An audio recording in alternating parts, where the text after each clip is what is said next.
January 8th is usually a day we associate with bloody wars or political revolutions. But on January 8, 1610, something much more dangerous happened. No blood was spilled, and no one heard a shot, but humanity quietly lost its seat at the center of the universe.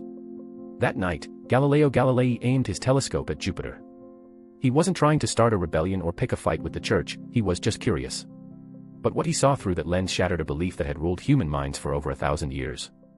Now, Galileo didn't actually invent the telescope.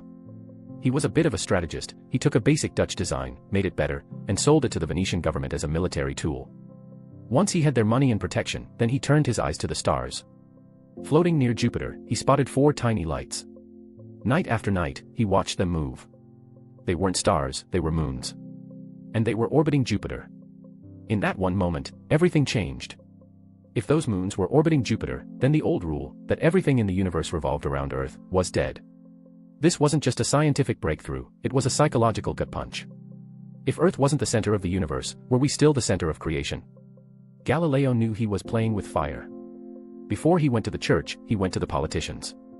He named the moons after the powerful Medici family, basically buying himself some high-level protection.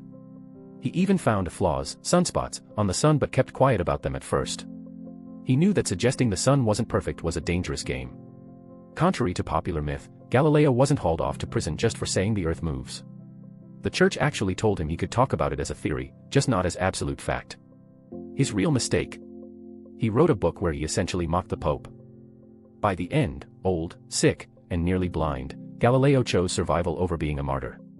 While under house arrest and unable to actually see the stars he loved, he spent his final days writing the work that would eventually inspire Isaac Newton. January 8th wasn't the day the Earth moved. It was the day we realized the universe doesn't revolve around us.